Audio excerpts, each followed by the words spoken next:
Bonjour à tous et bienvenue sur la chaîne Wrestling Love. On se retrouve aujourd'hui pour une toute nouvelle vidéo. Alors dans cette vidéo, nous allons parler de Pro Wrestling Noah. Nous allons faire la review du show Noah Neo Breeze 2021 jour 3. C'est un show qui s'est déroulé le 18 avril, qui a été diffusé sur ABEMA TV et qui se déroulait donc au Korakuen évidemment. Donc, voilà, un gros show quand même pour la Noah, ça se produit au Korakuen. On avait une défense de titre pendant ce show, c'était le titre GHC Junior Heavyweight défendu par Atsushi Kotoge contre Nio dans le pré-main event. Sur le papier, ça m'a peut-être un peu saoulé que le match de titre junior soit pas en main event. En main event, t'avais un tag spécial avec Muto et Marufuji contre Kitamiya et Nakajima pour préparer le Muto contre Kitamiya du 29 avril aux choses de Glory pour le championnat GHC Heavyweight.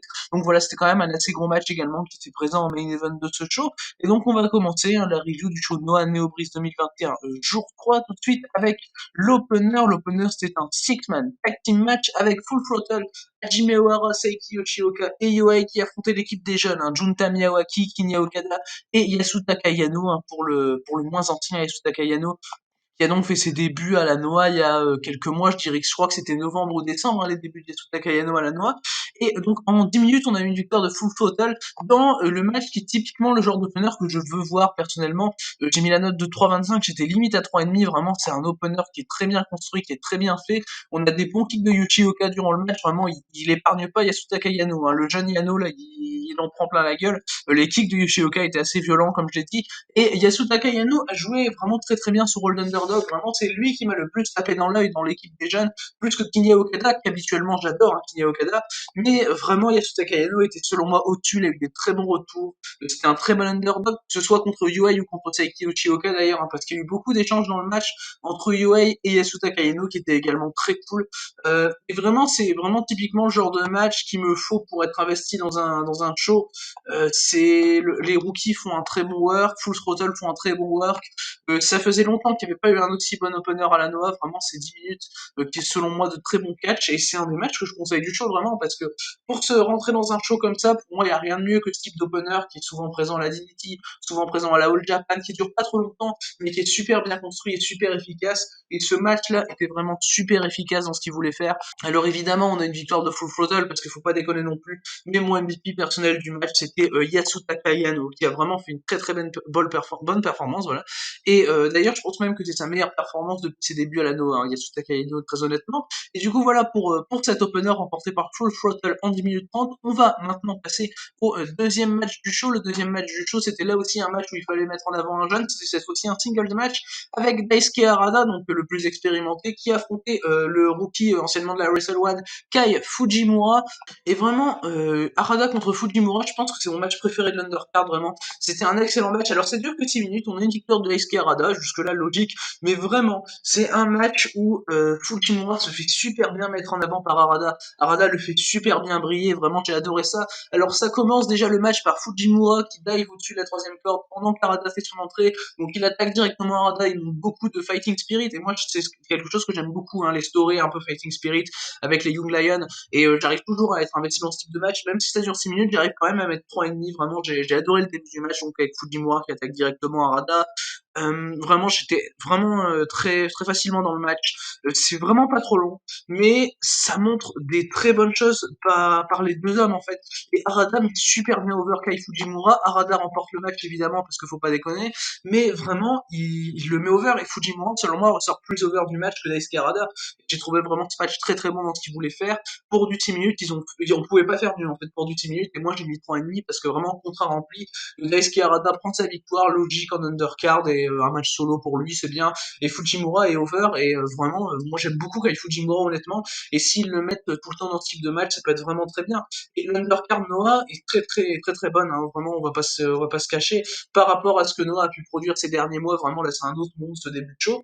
Mais du coup voilà, pour ce match, on remporté par Daisuke Harada en 6 minutes.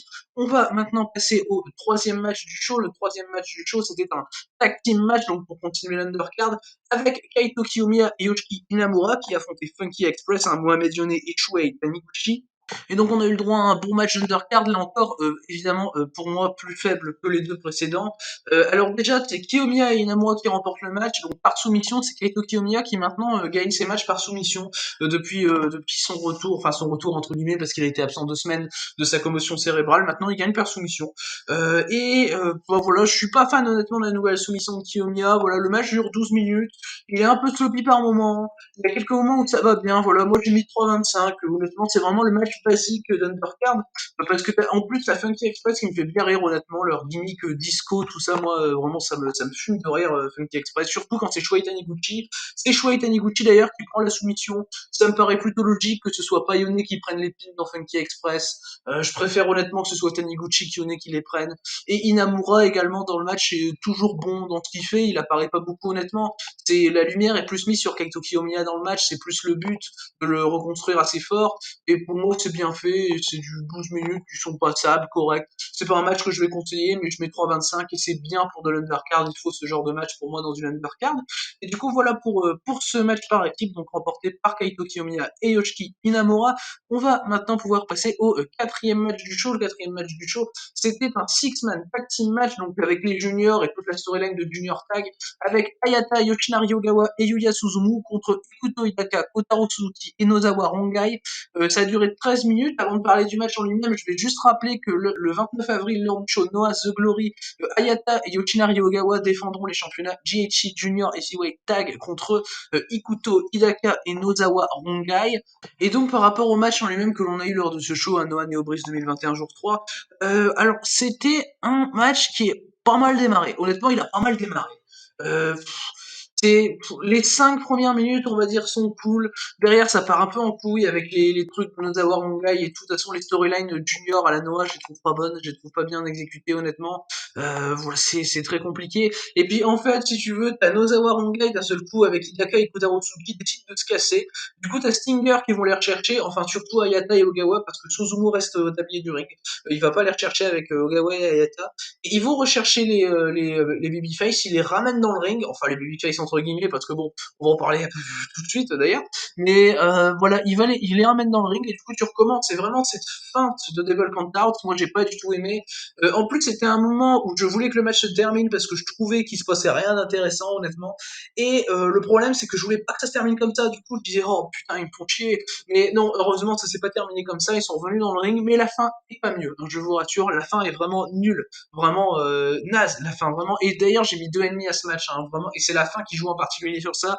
De base j'étais plus parti pour un 2,75-3, mais vraiment je trouve qu'on a clairement une fin de merde. Alors cette fin en question, on a Nozawa Rongai qui fait le tomber sur Yuya Suzumu, et en fait il va gagner le match par tomber, sauf qu'il décide de relever Yuya Suzumu avant le 3 et de lui faire un low blow pour perdre le match par DQ. Donc au lieu de faire le tomber sur Yuya Suzumu, le battre et lui foutre un coup dans les couilles après, il préfère perdre le match par disqualification en lui foutant d'abord le coup dans les couilles. Je trouve ça complètement con, personnellement, il n'y a rien qui va dans ce booking. Je comprends pas pourquoi il décide de perdre par DQ lui-même alors qu'il aurait pu gagner le match et en plus lui faire mal derrière. Parce que bon, ça fait plutôt mal. Et enfin voilà, je comprends pas le booking de ce match, ça fait aucun sens vraiment. Les storylines Junior Tag à la Noah, ça fait aucun sens vraiment en ce moment.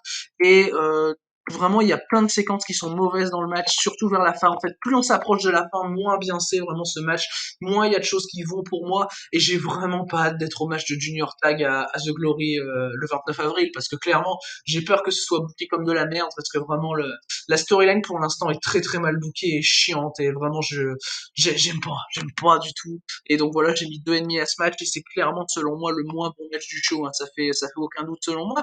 Et du coup, voilà pour ce match Junior Tag, donc qui a été remporté par DQ, par Ayata Ogawa et Yuya Suzumu, donc Stinger. On va maintenant pouvoir passer au dernier match de ce que je peux considérer comme undercard avant les deux grands matchs que l'on avait lors de ce show. C'était un match donc en vue de préparer le match là aussi pour The Glory le 29 avril, le match de championnat GHC national, puisqu'on aura le 29 avril Katsuki Fujita qui défendra son titre contre Takashi Sugiura. Ce sera sa première défense de titre d'ailleurs à Fujita. Et donc on avait un match tag là avec Kazuyuki Fujita qui faisait équipe avec Kendo Kashin pour affronter les anciens champions par équipe Takashi Sugiura et Kazuchi Sakuraba. Alors là, on a eu un match qui a plutôt mal démarré et qui s'est bien fini. Pour le coup, c'est un peu l'inverse. Voilà, ça a duré 9 minutes. Au début, c'était assez chiant avec Kendo Kashin qui était beaucoup sur le ring, également Kazuchi Sakuraba. Je vous avoue que c'était assez compliqué. Il y a eu le spot qu'on a vu la fois dernière entre Kashin et Sugiura avec Kashin et la plaque de plastique. Et enfin, où Kashin met une plaque de plastique contre la tête de Sugiura et appuie. Enfin voilà, bon, je vois pas l'intérêt de ce spot. Mais après, quand c'est rentré dans le ring et qu'on avait Fujita et Sugiura l'un contre l'autre, ça s'est échangé les patates, c'était assez violent, j'ai adoré vraiment, j'ai adoré cet échange entre Fujita et Sugiura sur la fin, vraiment. Je sentais que les mecs vraiment s'épuisaient pas, ils foutaient des mandales, ils se pétaient la gueule, et c'était vraiment génial. Et moi, c'est ce que j'attends d'eux, en fait, c'est tout ce que j'attends d'eux. Et ça fait longtemps que j'ai pas vu Fujita faire une aussi bonne performance, vraiment, honnêtement. Voilà, Fujita, tu sens clairement que c'est un mec de l'inokisme, hein. Quand tu le vois frapper, tu te dis, bon, lui, j'irai pas le chercher, quoi. Et non, vraiment, vraiment, c'était fou. C'était assez violent, hein. Les baffes qui se mettaient, les coups d'avant-bras, les fous. Sugiura plus pour les coups d'avant-bras et Fujita plus pour les baffes. Et ça se finit avec Kazuki Fujita qui fait le pin sur Takashi Sugiura, donc au bout de 9 minutes de match. Moi, personnellement, ça me dérange pas. Je pense que de toute façon, Fujita va battre Takashi Sugiura. Mais voilà, c'est bien pour construire ton champion fort. Et bon, même si c'est pas le champion que j'ai envie de voir, honnêtement, Kazuki Fujita, c'est déjà mieux que Keiji Muto dans le main event, hein, honnêtement, on va pas se mentir. Mais du coup, voilà pour ce match, donc, qui a été remporté par Kazuki Fujita et Kendo Kashin, donc j'ai mis la note de 3,25. On va maintenant pouvoir passer au pré-main event du show, donc aux deux gros matchs du show concrètement. On va commencer avec le match de championnat GHC Junior Heavyweight, seul match de championnat de la carte, avec Atsushi Kotoge qui défendait son titre contre Nio, donc Nio qui est un membre de Congo, je le rappelle. Ça a duré 23 minutes, déjà ils leur ont laissé du temps. J'ai trouvé ça vraiment très bien qu'ils leur laissent du temps, donc c'était la première défense hein, d'Atsushi Kotoge en tant que champion junior, après l'avoir pris le titre à Saiki Yoshioka. Et donc, ok, ils leur ont laissé du temps. Moi, personnellement, donc j'ai mis 3,5 au match parce que j'ai quelques bémols sur le match, honnêtement. Il y a des bons échanges entre les deux, vraiment. Il y a des moments que j'ai vraiment bien aimé du match. Je suis content, comme je dis, qu'ils leur ont laissé du temps. Enfin, 3 minutes, c'est encore plus que le Kotoge Yoshioka où Kotoge avait pris le titre, qui avait déjà duré bien longtemps. Et je pensais aimer peut-être un peu plus le match, même si j'ai bien aimé, hein, mais j'étais un peu plus hype que ce qu'ils ont délivré selon moi. Il y a quelques petites choses qui m'ont dérangé pendant le match, notamment en plein milieu de match, t'as Nio qui a une grosse domination sur Kotoge, qui part en brainbuster pour contrer Kotoge qui essaye d'avoir un retour, sauf que Kotoge, il nocelle le brainbuster, j'ai pas compris pourquoi, puis il revient. Et puis tu sais pas pourquoi, au lieu de lui faire un retour tout simple, tu fais un nocelle qui est complètement inutile selon moi, et bah voilà, le nocelle sur le brainbuster de Nio m'a un peu dérangé. Pareil, vraiment pour un match de 23 minutes, je trouve que la fin est pas assez construite, c'est vraiment genre grosse prise, kick out, et derrière Kotoge place son finish pour emporter le match, donc son kill switch. Bon, ça m'a un peu dérangé, j'attendais un peu plus de préparation de finish pour un match qui durait aussi longtemps, vraiment. Et c'est pour ça que je peux pas mettre plus haut que 3,5 vraiment, parce que je trouve le finish pas assez préparé, ce qui est bien dommage. Ça manque de construction par moment ce match. Ça reste vraiment bien tout le long, hein, ça reste bien tout le long. Je suis investi vraiment. Ils se mettent des patates, des fois vraiment ça claque fort, vraiment c'est assez cool. T'as un moment, t'as un spot où ils sont tous les deux sur la troisième corde et ils s'enchaînent de bons petits chops qui claquent bien et c'était assez cool. Et enfin voilà, le match reste vraiment très bien. Moi personnellement, c'est mon match préféré du show. Je vais pas vous mentir, je l'ai quand même préféré au main event qui suit. Mais voilà, il manque quelque chose qui fait que j'aurais pu mieux aimer et j'ai été peut-être un peu déçu par ce match. La conservation donc d'Atsushi Kotoge est selon moi logique. Je sais pas trop qui c'est qui pourra aller le challenger un peu plus tard. Peut-être AO justement pour faire voilà justement il aura battu AO et Nio donc pourquoi pas AO et Nio qui font équipe régulièrement ensemble hein, au sein de Congo je signale mais voilà ça restait donc un bon match de championnat junior avec beaucoup de temps c'est le match le plus long du show d'ailleurs ce qui est pourquoi la raison pour laquelle j'aurais voulu le voir en main event en plus du fait que c'est un titre donc pour moi c'est un petit problème dans la construction de cartes mais rien de bien grave honnêtement mais du coup voilà pour ce match de championnat GHC Junior Heavyweight on va maintenant pouvoir passer au main event de ce show le main event, c'était un tag team match, donc comme j'ai dit un peu plus tôt dans la vidéo, avec Keiji Muto, champion GHC Heavyweight, hein, le grand Keiji Muto, qui faisait équipe avec Naomi Fuji, donc en tant que membre de la M's Alliance, pour affronter les actuels champions GHC Heavyweight Tag, Katsuhiko Nakajima et Masa Kitamiya. Alors selon moi, on a vraiment eu le droit à un vraiment bon match. C'est selon moi le meilleur match qui inclut Keiji Muto depuis très très longtemps, hein, honnêtement. C'est le meilleur match qui inclut Keiji Muto. Et le match est très bon, et pas grâce à Keiji Muto, hein, on va pas se mentir, c'est pas Keiji Muto qui rend le match vraiment bon, hein, ça c'est clair et net. Mais Ça reste vraiment un bon match. On a des très bons échanges entre Marufuji et Nakajima. Vraiment, les chops de Marufuji enchaînent ça avec les kicks de Nakajima. C'est d'une violence extrême. Vraiment, c'était un plaisir à voir. Les chops de Marufuji, vraiment, c'est quelque chose. Vraiment, quand il s'y met à Marufuji, j'aimerais pas être en face de lui parce que ça claquait tellement. C'était vraiment assez violent et c'est ça qui m'a fait vraiment rentrer dans le match. L'échange Marufuji Nakajima parce qu'au début du match, on a évidemment un échange Muto Kitamiya. Kitamiya, il va pas trop fort. Vraiment, tu sens il veut pas faire de mal à Muto. Hein. Vraiment, tu sens, et il faut mieux pas qu'il aille trop fort Kitamiya d'ailleurs, parce que bon, quand il veut, il est assez violent. Hein. Masaki Kitamiya, il faut faire gaffe avec Muto. Mais voilà, l'échange est correct entre Kitamiya et Muto, ça va corps. Et le match en lui-même reste bon, même quand on a Kitamiya et Marufuji ensemble dans le ring, c'est bien. Bon, je vous avoue que le match est plutôt constitué sur deux matchs solo qu'autre chose. Après, moi, honnêtement, ce que j'aimerais bien voir, vu que t'as le Kitamiya contre Muto à Noah The Glory, j'aimerais bien voir un 1 contre 1 pur et dur entre Marufuji et Katsuhiko Nakajima. Ça, j'ai envie de voir. J'ai vraiment super envie de voir.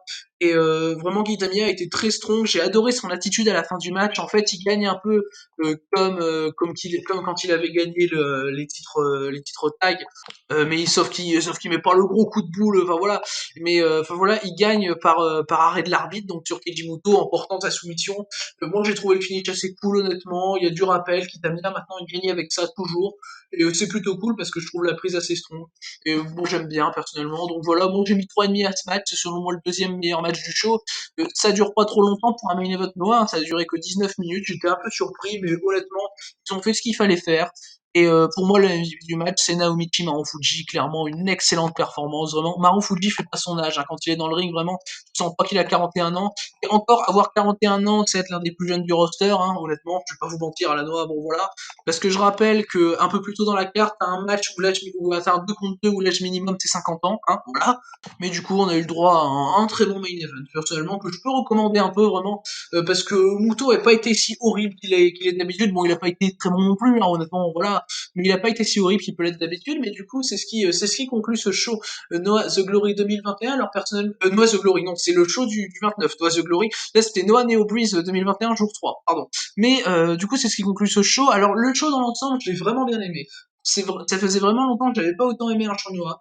Bon, ça reste pas incroyable, les matchs volent pas au-dessus de 3,5 pour moi, il y a quelques gros défauts dans le show évidemment, notamment le match qui build le match de championnat de GHT Junior Tag, cette fois-ci à Noah The Glory donc, vraiment qui est pour moi le pire match du show et de très loin. L'undercard est très bien construite selon moi, avec mon coup de cœur pour le Daisuke Harada Kai Fujimura, que je conseille bien, mais également je conseille les deux derniers matchs du show, voilà, les deux premiers et les deux derniers matchs du show sont selon moi les matchs que je conseille, et avec pour le vraiment un match que je conseille le plus évidemment, c'est le match de championnat. Logique, hein, le match de championnat GHT Junior Heavyweight entre Kotoge et Nio. Alors il y a un truc également que j'ai bien aimé lors du show, j'en ai pas parlé nécessairement parce que je voulais le garder pour la fin, c'est qu'il y a eu une annonce entre le premier et le deuxième match, il y a eu une annonce comme quoi il y avait des nouveaux petits jeunes qui venaient s'entraîner au dojo de la Noah, donc on aura, je pense d'ici, je sais pas combien de temps, peut-être d'ici un an, on aura des débuts de jeunes à la Noah, voilà, qui se renouvellent donc la Noah, et donc trois nouveaux jeunes qui ont été présentés au public, trois nouveaux jeunes qui avaient l'air un peu stressés, c'est normal, mais ils ont tout leur temps et j'espère que ce sera de la bonne qualité, hein, comme on a eu récemment avec Kinya Okada ou encore Yasuta Kayano. Et du coup, voilà, c'est ce qui conclut ce show. Je voulais parler de cette annonce parce qu'elle est quand même assez importante, je pense, pour le futur de la Noah. Et du coup, voilà pour ce show, voilà pour cette review hein, de Noah Neo Breeze 2021, jour 3. Merci à vous d'avoir écouté cette vidéo. Et du coup, d'ici les prochaines vidéos, je vous dis à la prochaine.